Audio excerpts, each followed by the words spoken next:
Welcome to the Big Three. This week we got a special treat for y'all. Joined with us is Max Maddox and Justin Freeman. What's up? And our special guest, photographer extraordinaire, Larry Chen. Woo! We're just hanging out with Larry this week, talking about his rise to fame in the photography world, his interest in cars, and How busy his new, he is. Yeah, his busyness, and also your new foray into drifting. Drifting, racing.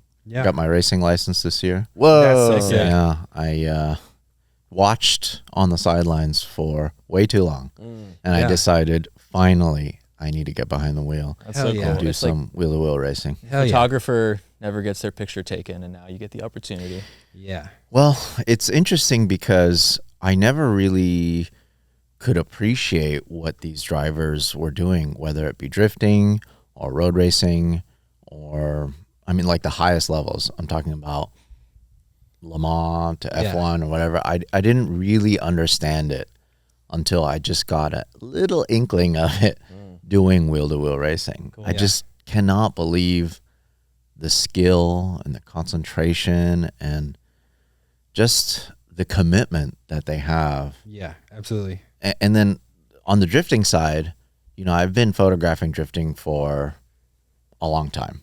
I'm coming on my 21st year of shooting drifting. Holy crap, dude. And I waited 17 years before I got behind the wheel of a drift car. Wow. Yeah. And I just, you know, I watch these professionals now from the outside, and I look at what they're doing, and I think to myself, I know what it's like to be in that car now. And I have no reason to do what they're doing at all. And I'm just so blown away at what they're doing because I see the commitment, which is 1 inch more or 2 inches more, and their entire vehicle is wrecked. Yeah. Or if they go back off 1 inch, then maybe they may not get the perfect score, or they may not have the perfect run. It's ridiculous. I just cannot believe it. But now I can appreciate it that much more. Hell yeah. That's And so you cool. you photograph like these drivers the whole time. Yeah. And watch them rise. I've ridden with them, and this whole time I thought to myself, like, this is something that I can do.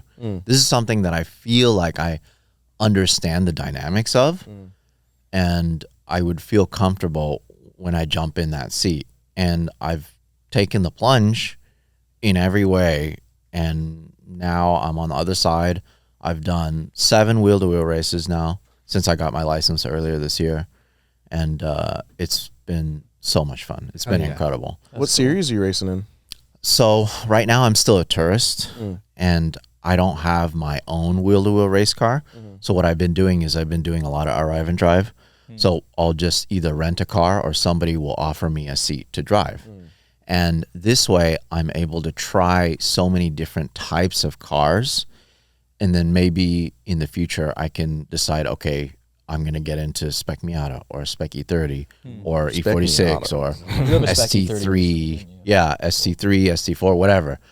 I'm just still trying out so many different cars because I just don't know. I also want to get the most bang for my buck, Yeah, Right. definitely. too, because You're shopping around, but also where am I good? well, So cool. I wouldn't even say it's where am I good. It's more about where can I get the most driving time. Yeah. Okay, that's smart. Because there's certain series, if you get into it, yeah, maybe I would have an advantage if I build a certain car, but what fun is it if you go and it's just 2 races per weekend? You know, you're just twiddling your thumbs waiting for your race to start.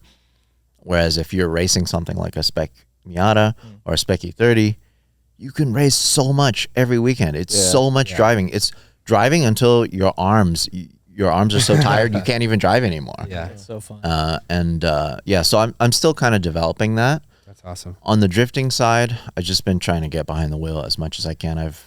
I don't even know. I've probably burned over 200 tires already Damn. on my 350Z. Just got a cage, so I've just been practicing more and more tandem. Oh yeah. That's And great. this whole thing, I'm just trying to bring everybody along with me Yeah. and show how easy it is if you really want to do it. So was this always the goal, or were you like, I'm just interested in photography and I'm going to follow my passion? But was this like an entryway? Was photography an entryway into this, or? Yeah, that's a great question. It started with driving first. So I started autocrossing. I started doing time attack and local track days before I started picking up a camera. So the love for driving was first. But of course, at the time, A, I couldn't afford it, and B, I feel like my skill was just not there. And now I'm kind of doing things backwards from what a lot of people getting into racing are do traditionally, I guess. They start with the driving skill, and then they try to build the relationships and partnerships and make these connections. I'm doing it backwards. Like I'm so lucky that I have great partners like Pennzoil, Type S, Yokohama, so many people that I work with every single day, and they support my racing now. So cool. It's been incredible. Yeah. But also, I do really want to show the world and everybody, whoever wants to get into racing, it's just so prevalent anywhere you go. You just kind of have to take those steps. Yeah. Yeah. Cool. And you've been all over as well with your show, Capturing Car Culture. Of all the places you've been so far, what places have surprised you in terms of the culture? Yeah, so Capturing Car Culture is our YouTube show that's on the Haggerty channel. And we are in the middle of our 3rd season now. Congrats. And yeah, thank you. It's such a weird show for me. It's just something that I never thought would exist. Haggerty just gives me a budget and they're like, all right, just show up with something. That's best case scenario, buddy. No oversight at all? Nothing. Oh, man. It's insane. And you know what? I've really tried my best to come back with the best quality material that I can surrounding car culture. And also all over the world, not just in the US. We've shot in Europe, we shot in Southeast Asia a lot. And just this last season, we went to Thailand, Indonesia, Hong Kong, Damn. Malaysia. Wow. That's a and dream the season job. before that, Singapore. Just so many. I mean, of course, we shoot a lot in Japan also. Yeah. The point is that it's kind of like replacing print magazines in a way. Sure. Yeah. Because I can still do still photography, and I'm also recreating a lot of stories that I've done before that were just with still photography. Oh, Right, because that's that actually reminds me of the Speed Hunters days. Yes. And it was because that was how I first found drifting, the collab with Need for Speed. Yeah. You were just taking photos everywhere, and it was just like, whoa, the world's car culture. This is so cool. Yeah. But now when I watch your new shows, it's like, man, this is like that, but video. Exactly. I vowed to come back to tell these stories again with video, because there was always something that was lost. Way back when, like, for example, the stories that I told in Singapore, the last time I was there was in 2014. Wow. And I had my still camera, and I tried my best to convey the hardships that they have to go through to enjoy cars and the car culture, what it's like there, right? The whole thing about an A86 costing $350,000. Oh, yeah. This, that, and other. That's Yeah. wild. And plus, that's not the only thing. Every 10 years, you have to pay $100,000 to What? keep it on the road. Yeah. Whoa. And if you don't, they'll For crush it. what? Is that that's just the fees, or is that including all the inspections you need to get? It's called Certificate of Entitlement, COE. It basically forces you to try to keep the population of cars as low as possible, because they don't want you to drive. Sure. It is such a privilege to drive.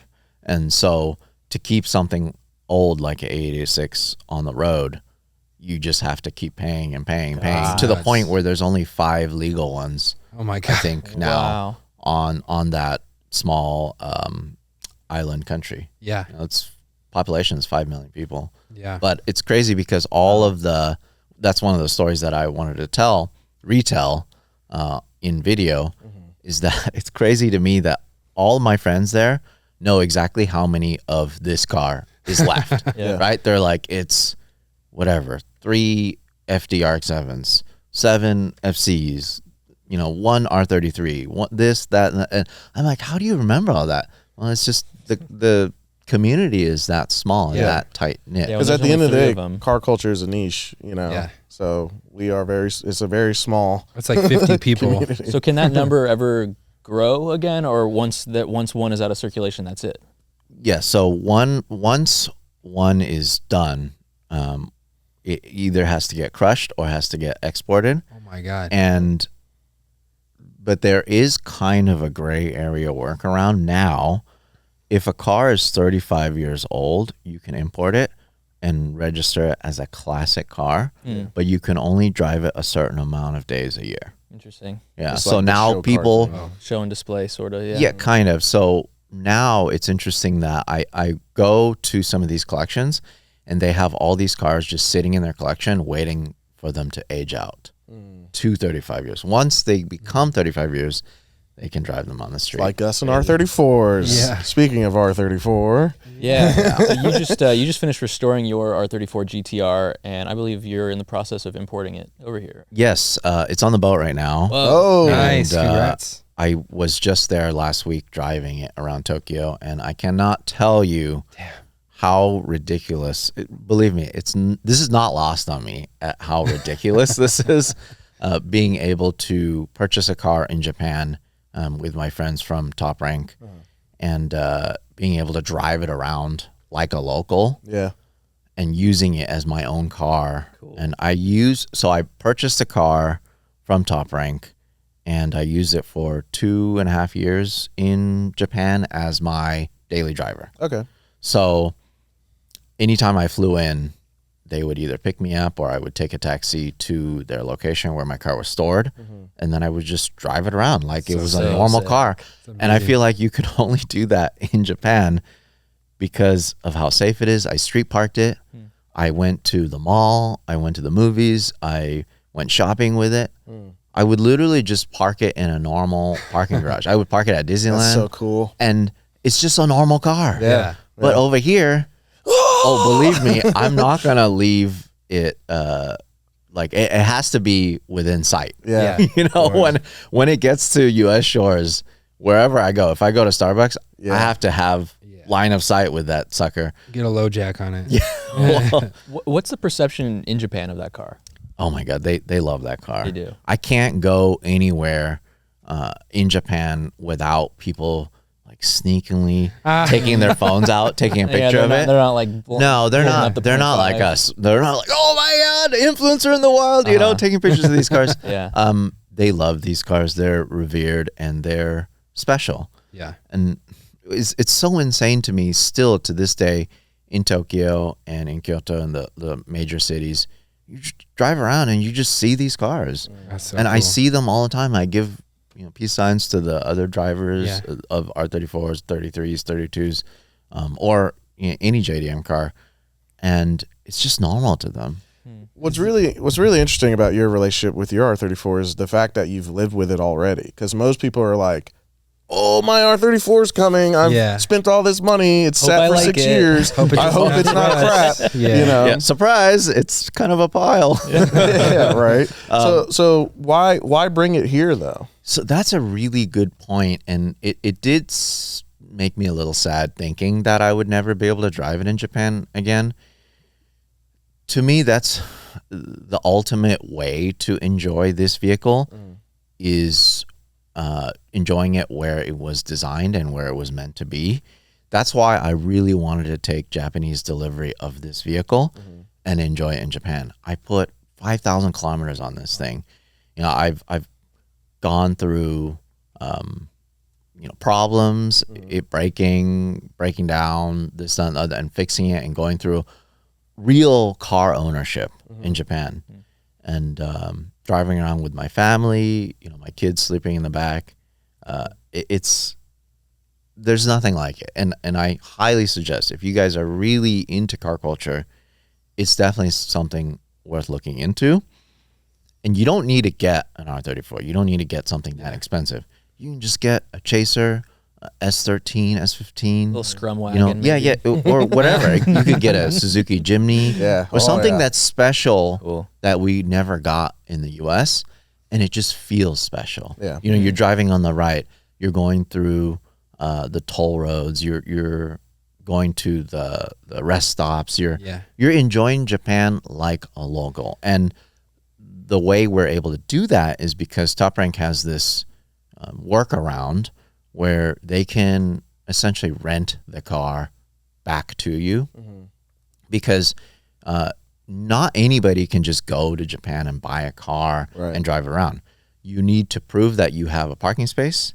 You need to prove that you have an address. And also, it's such a hassle to have to stop at every toll booth to pay cash to keep moving on. It's so nice to just have that tag where you can just drive anywhere, and then it just charges it to your credit card. You need to be a local to get the transponder. You need to be a local to do all that stuff. Whoa, interesting. So technically, Top Rank owned it, and they would just rent it to you. No, well, I owned it, but they just like rented it on back paper. To me.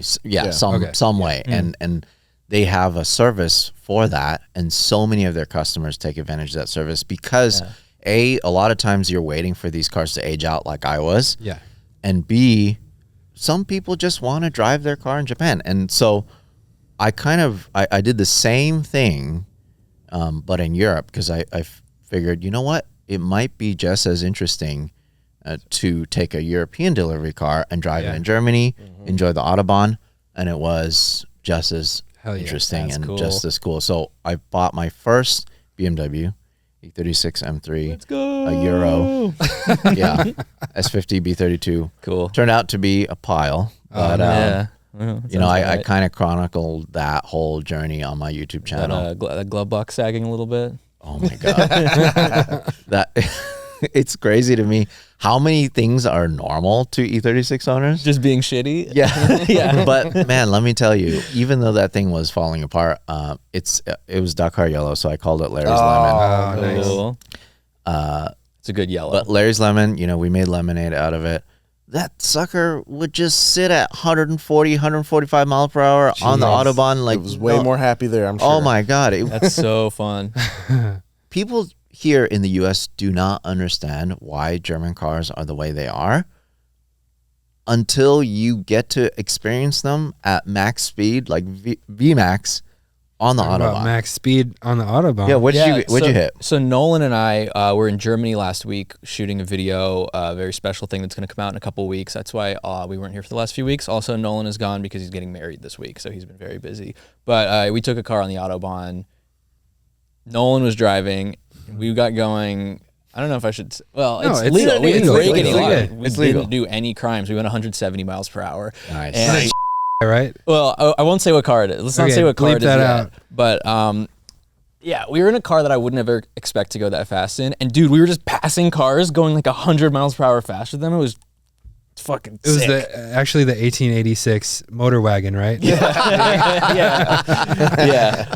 And you can just do that. I believe 70% of the roadways in Germany on the Autobahn are speed limit free. That's cool. And even when we weren't setting our high speed run, we were just behind, like an SUV in traffic going 120, 130 miles per hour. You could probably agree with me on this, but a lot of times when we're doing these car culture journeys, if I'm going somewhere, the city I go to is pretty much where I'm going to shoot, because it's really difficult, especially in a lot of Southeast Asia.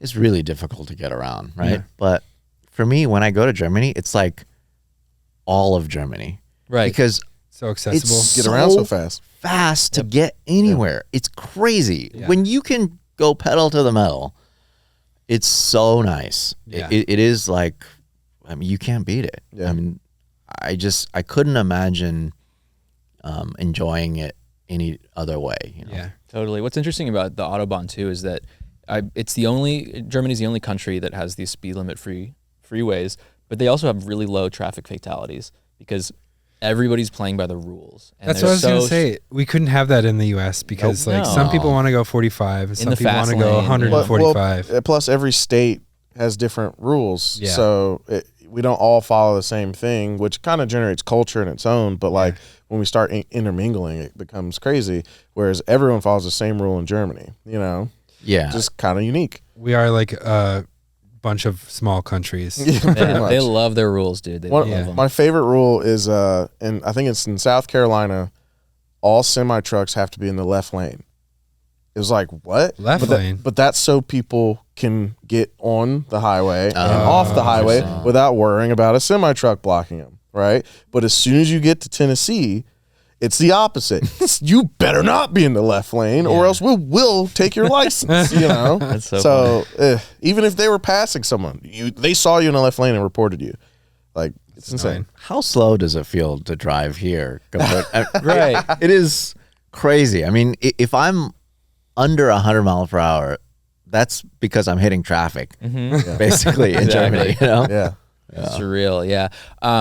That perception of going more than 120, like the world changes a little bit too. Yeah. There's something bizarre about being on a public road, and then just like because oncoming traffic is now 300 miles per hour. It's such a bizarre sensation. And it's like they described this on Top Gear, I believe, during the Bugatti drive, but you slow down from a speed that fast and you're still going like 80. Yeah. And it feels it's called speeding. Yep. I've definitely, like, the stretches through when you're just trying to get through Kansas or Oklahoma or something, and then you finally get down to 30 again, you feel like you're crawling. Yeah. It's crazy. I don't see why they can't have a high-speed freeway between, like LA and San Francisco or LA and Vegas. It just seems like people don't take care of their cars enough. Yeah. That's a good point. That's a great point. Because the first thing I think of when it's the Autobahn is like, man, how often are you buying tires? They also have like a very strict regimented way to get your license too. It costs a lot of money. Mm-hmm. There's a massive test you have to go through. Yep. And I feel like and they take care of their roads. Yeah. And they let us just waltz into their country. I know. Just get on the Autobahn full speed. It's pretty crazy. Yeah. That was interesting though. There weren't that many shit boxes in Wolfsburg because in order to keep a car on the road, they're getting under it, checking all the rust, checking the bushings, making sure it's not leak. Can't leak. You cannot leak. I'm sure it's the same in Japan too, right? Like there's a reason that Japanese Craigslist has a bunch of cars that are like 60,000 miles on it. Yeah. They have something called shaken where you have to pass the road inspection. It is a lot more relaxed than people realize, but they're very strict on certain things, right? So a lot of people loved calling me out for having my R34 looking like a 4x4, but that's the minimum height. Oh, wow. Because a lot of people don't realize the driveways in Japan, I feel like, are steeper than the U.S. Oh, really?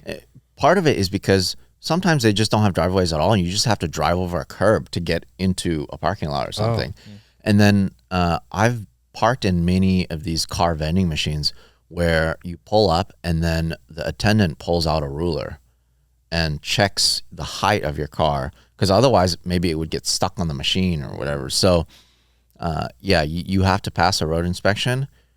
The thing that's a little more laxed is modifications to the engine. Yeah. Interesting. Yeah, it seems like it's more like safety dimension thing where wheels can't poke out, tires can't poke out, and it can't be super low. But of course, a lot of the locals get around that anyways. Yeah, I was going to say, I don't know how the Yakuza does it.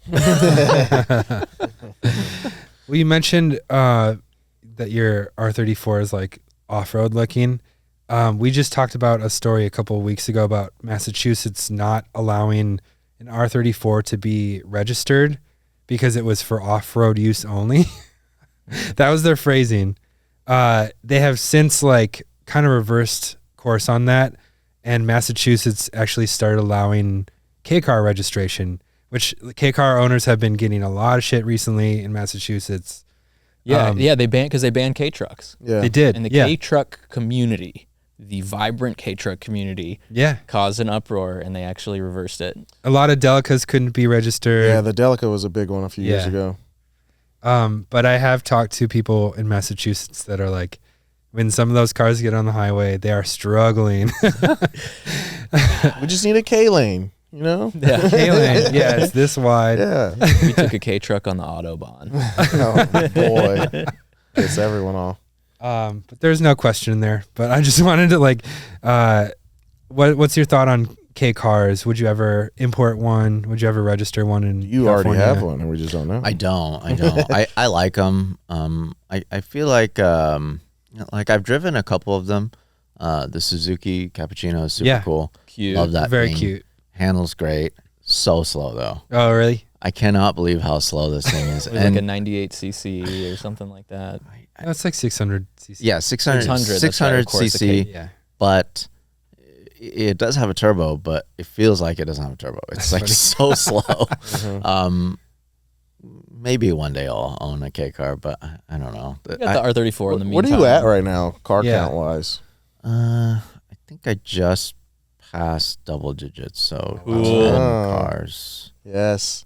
And are they spread all out worldwide, Yeah, or are that was my you next question. grouping them all together now? Yeah, soon I'll have all of them in the U.S. and the car count thing doesn't really matter to me. There's so many people that have so many.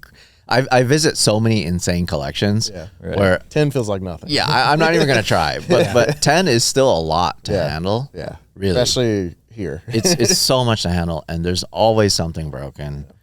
You guys know, unless they're all new cars, but all of my cars are old, and I think my newest car is like a 2008. So every car is old, and every car needs something. Oh, Yeah. for sure. Yeah, that's the point. But the thing is, part of it is because I use them. Yeah. Which is great. They're all like tools to me. Your collection isn't a collection. Like, you use them for different reasons. Yeah. They're all purpose. Exactly. Yeah. So like our off-road vehicles we use to chase the Baja 1000 or King of the Hammers or any off-road shooting. They're capable, built vehicles for a purpose, not just to go get groceries. That's cool. I remember a couple of years ago for SEMA, you built a Corolla camera car Yeah. with a big crane on it. Do you still have that? Unfortunately, that had to get crushed. Whoa. Was it pre-production? RIP.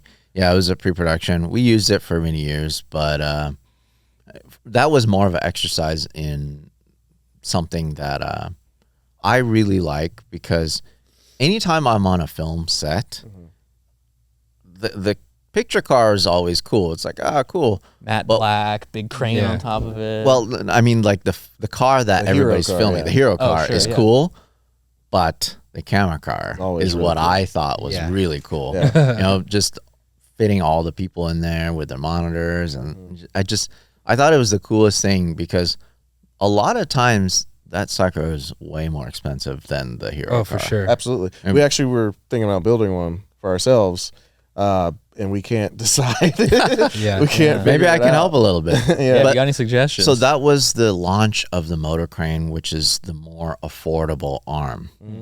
And since then, I've been still working with Motor Crane. They're incredible people, but they changed the game in terms of the camera cars. Right, because the Corolla is a very light, small, not the fastest thing, and to just bolt that to the roof is pretty cool. I want to say before that, it was all like Cayennes and big SUVs, Mercedes and stuff. Right. Yeah. So this arm unit you can pack into cases, and you can ship them, or you can check them in. And that was kind of the big selling point. That's awesome. Because after that, we actually did use that arm for a Toyota shoot, because it was just portable. We shipped it to Florida. We shot at Daytona Speedway. Cool. We shot a bunch of stuff there. And it's just something fun to do. And I always thought it would be cool to have one on the SEMA show floor. And then we had it working, and it was jibbing, it was doing all these moves, and it was fun. That's so fun. What are characteristics of a good camera car, would you say, if you were to build one from scratch today? So my camera car currently that I use is my A90 Toyota Supra. Yeah, seen that one. Yeah, so and I brought some Hot Wheels for you guys hell of yeah. that car. Thank you. It's my tool that I use to film these drift cars at speed. And I've filmed other cars too. I filmed grip cars or race cars, but for me, it's not as interesting. For me, this vehicle, I built it just to film drift cars. They can go 10/10s. They can go as fast as they need. I've filmed at Formula Drift Long Beach, on the streets of Long Beach, and we're talking about these cars that are 1,000, 1,200 horsepower or whatever. And I just tell them, just you do you, and I will do my absolute best to keep up. And this part of me doing this is because I finally feel capable as a driver, right, to be able to do it at that level without causing incident, without doing it unsafely. Yeah. So as of recent, just past couple of years, I've just been pushing so hard. Everywhere I have a chance to do camera car filming, I'll do that. So for example, this weekend is Grid Life at Laguna Seca, and I'll have 2 cars. I'll have my GR86, which I'm going to compete in time attack. It's turbocharged. It's HKS turbocharger. Nice. That was my previous SEMA car. And then I'm going to have my Toyota Supra, which I will film all the drift cars going flat out down the corkscrew. That's so sick. Just trying their best to connect the whole course. Awesome. That's a cheat code. He gets to be race car driver without actually. Yeah, it's like a Venn diagram of all of your interests. And Laguna Seca is crazy too. Yeah. It's going sideways down that corkscrew. So cool. What's your favorite track? Since you've probably driven on more than most people. It's tough. This is something I've been saying more and more. All of us, we can all try our best to drive all the tracks that exist, even just the ones in the U.S. We're never going to hit them all. Oh, yeah. There's too many tracks. And that's the wonderful part about it. That's how popular car culture is. And new tracks are getting built now. A lot of people are saying, oh, this track shut down. New tracks are being built. Yeah. And I find out about new tracks too all the time in other states. I'm like, what? They just built this thing? This is crazy. Have you been to the Billionaire's private one in Japan? No, but I just met the PR guy. I have met his him car. too. Did you go to Motorlux? No, I forgot. He stopped me. Joe went to Motorlux at Car Week. We can just go back to that again. Anyways, he stopped me, and I told him next time I'm in Japan, I definitely have to pay a visit. But that's exactly what I mean. Wait, what is the Billionaires? This is like Thermal Club, but for Japan? Yes. Yeah. Okay. And he like carved a mountain. It's beautiful. Yeah. It's great. The track looks insane. And the drive there is sick too, because you have to take the tunnel, which goes through Tokyo Bay. Oh, cool. And that's like, the quintessential Wangan Run place. And that's where most people go after you get kicked out of Tokyo, after you get kicked out of a meet. It's like, all right, let's go to, I'm going to butcher the name, but Umitohara. It's like a little island in the middle of Tokyo Bay. And it's super cool. Man, one day we'll be there. That's so cool. We got a couple guys going to Japan for Auto Salon. So you should come. I go every year, and there's always stuff to see. It's the best. If you love cars, and it doesn't have to be just Japanese cars. Yeah, you have to experience it, and it's just kind of like this resurgence now of Japanese car culture. I just this past week I went to this meet that absolutely blew me away. So Option magazine, legendary. They hosted a meet in Yokohama Bay, which I guess where the Gundam used to be. There's this giant Gundam. Yeah, they got rid of that, and now it's just like this empty warehouse-looking shipping port area, and they just filled the place with cars. It was unbelievable. It was so cool. It was like 700, 800 cars. A bunch of car clubs came out, including the Midnight Club, which is like just the legendary Wangan car club that they love just racing around Tokyo.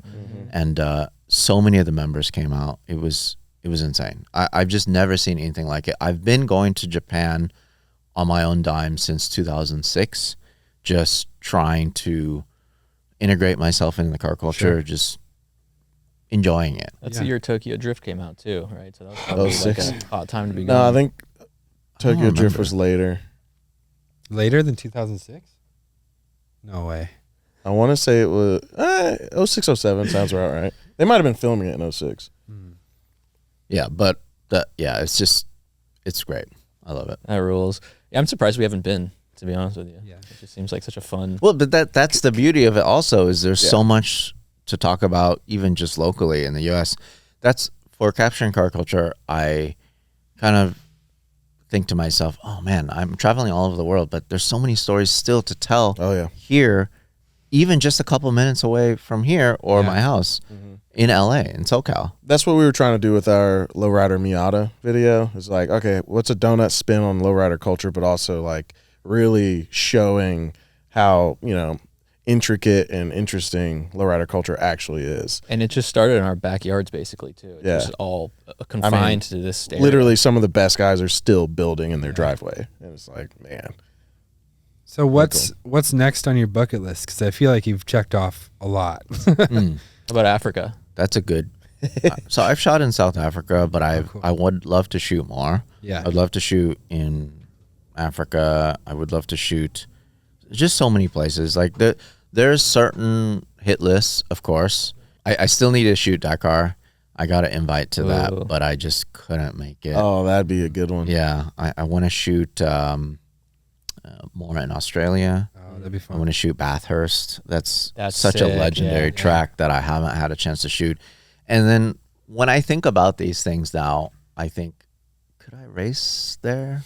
You know? Yeah. I feel comfortable now. Yeah. If I want to race at Spa, I want to race at Nürburgring. Now all of this stuff is possible. Yeah. Because I now have my NASA and SCCA license. Oh yeah. So I'm just working towards getting more and more licenses. Hopefully I can get some sort of FIA license eventually, so I can race in Europe. The point is, I'll just stay a tourist. You know, if you want me to arrive and drive or tell your story, or if I want to pursue that, then it's possible. That's the beauty of it. That's awesome. And I feel like that is just another way to like get to know people around the world. You shoot their story, you race in their car, and then you get content out of it and, you know, help them. Also, car people are really nice. Everybody I've ever met in my experience traveling has just been really welcoming and like super excited about sharing their interests. Yeah. Yeah, I mean, that's the point, right? Because if they're this into it, we have to take a second look at it, even if it's something that we don't really love. But also, they're into it just as much as we're into the stuff that we like.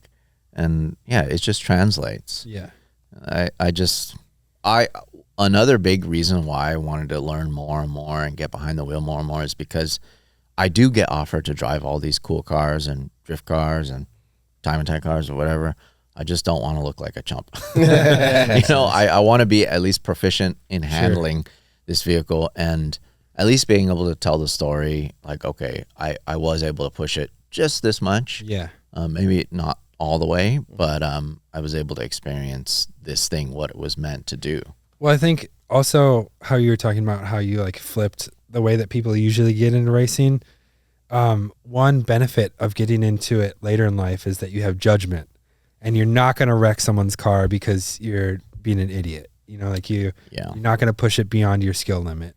Yeah, 100%. I think about that all the time. Yeah. You know, I've had bad crashes and everybody does, but it's something that I think about, but I just get back on the horse again. Yeah. You know, it's just part of it.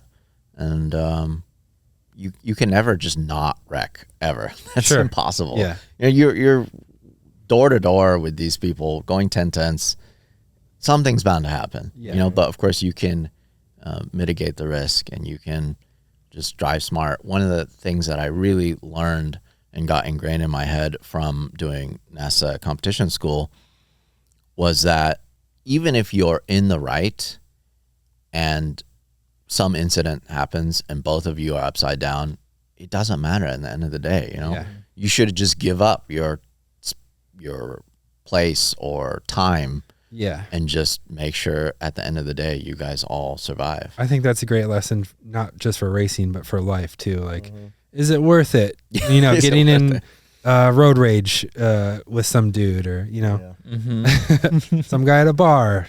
But I think we are running out of time, Larry. Thank you so much for joining us this week. It's been amazing getting your point of view. So you already have double-digit cars, right? What's next on your list? Yeah, I think, in terms of what car to buy. Yeah, sorry, that wasn't phrased very well. But what's like, what are you working towards to buy to round out your garage? I think, without a doubt, my next car will be a race car. It's something that hopefully I can drive, and the guys that work with me can drive, something that we can all enjoy, because in the end of the day, that's how I got into it. Hell yeah. It's just that feeling. There's just nothing like it. It's incredible. And you're just constantly chasing that high. You just want to be in the driver's seat with other people, with your peers going into turn one. It's incredible. Hell yeah. And so that's based on whatever series, as you're a tourist, as you explore more of these, you'll hopefully land on one, and then you buy the car. Yeah, because I feel comfortable driving pretty much whatever platform, 4-wheel drive, front-wheel drive, rear-wheel drive, rear engine, mid-engine. I've driven so many different types of cars, and I feel pretty proficient to be able to push them. I just need to figure out what works for me at this moment. Yeah. It's a delicate dance of like affordability, your interest in it, the availability of that kind of track around wherever your garage is. Like, it is. I love that kind of stuff though. I'll make a spreadsheet and be like, well, Larry, thank you so much for coming on our show. You have anything you want to promote? Yeah. Well, two things. I just have to say, really enjoyed the James May episode. I cannot believe sitting here. Super cool. He was awesome, dude. Yeah, so it's just so cool. So, well, thank you for promoting our show. I was so stoked on that. You know, you can find it at jamesgin.com. Yeah, because he had watched a lot of donut stuff before for reference to Drive Tribe, and he like knew a lot of things. It was crazy. I was really excited to see some of the cars. Just blew me away. It's just like come full circle. You know, like one of us. Yeah, that's what I was thinking. Like, oh, it's like our people. You know, merging with the guys that pretty much started it all. For sure. Yeah. But in terms of promoting, if you guys want to watch my stuff, you know, I have my own YouTube channel. I have a show on the Haggerty YouTube channel. If you guys want to support what I'm doing, I sell prints, and it's something that's very personal to me. I see there's still some of my prints here. Yeah, we have some in the donut office. They're actually amazing quality. I think your print is what made us start finally hanging things up. Oh, yeah. Honestly, I like that. This looks great. We should probably add more. And that's the Pikes Peak? Yeah. Okay, yeah. Pikes Peak stuff. And there's something still on your refrigerator that I brought. But the point is that it's something that's so personal to me. I print them myself still. Hell yeah. Out of my Canon large format printer. I pack them. I sign them. There's just something that it's tangible, and something that means so much, really, because it's fine art. Well, I put so much effort into making these pictures, and it's the little thing that I can give to these individuals that follow my work. You know, something that they can have in their house. It's not like a wallpaper on their phone or on their desktop. It's something that they can hang in the hallway and they can see every single day. If it inspires them in some way, you know, it makes me happy. That's awesome. Yeah, the best thing you can do for, you know, to support photographers is to buy their tangible items to put in your home. That's just the coolest thing ever. Absolutely. So, that's awesome. Larry, you're a legend, dude. I have one last question. When you're racing, do you ever feel like, oh, that's a good picture? You know, this is bad to say, but this is something that I don't know if other racers are thinking this, but I noticed the photographers on the side of the track. Oh, okay. Because one of the things that it's really ingrained in our head and it's just drilled into our head is to pay attention to the flags, pay attention to the corner workers every time you pass them, no matter what lap it is, if it's out lap or if it's in lap, it doesn't matter. You know, that's how you get the information. If cars flipped over next turn or some incident or whatever, it's a safety thing, right? But I also noticed the guys just crouched over. I'm like, that's going to be a good shot. That's going to be great. That's good, especially if I'm like leading a pack or trailing a pack or whatever, I just see the grouping of cars. I'm like, oh, I can't wait to see that shot. I hope that guy got that shot. Yeah. That's awesome. I'm glad you're on the other side of the lens. Yeah, it's fun. Yeah, should be fun. Well, thank you, Larry, so much. thank you. Where can people find you on Instagram? Oh yeah, just search up Larry Chen. Yep. And that's pretty much where my most updated content is in terms of what I'm doing at that moment. Sure. So no matter where I am in the world, if I'm shooting stuff for Caption and Car Culture or my own channel, I'll always publish stuff first on my Instagram. It's not like giving away any secrets or anything, but it's just a way to preview what's coming next. I see that you're not to get into another story, but you're doing the little drifting carts, and it looks so fun. Oh my God, it's so much fun. I want to do it. You guys have to do that.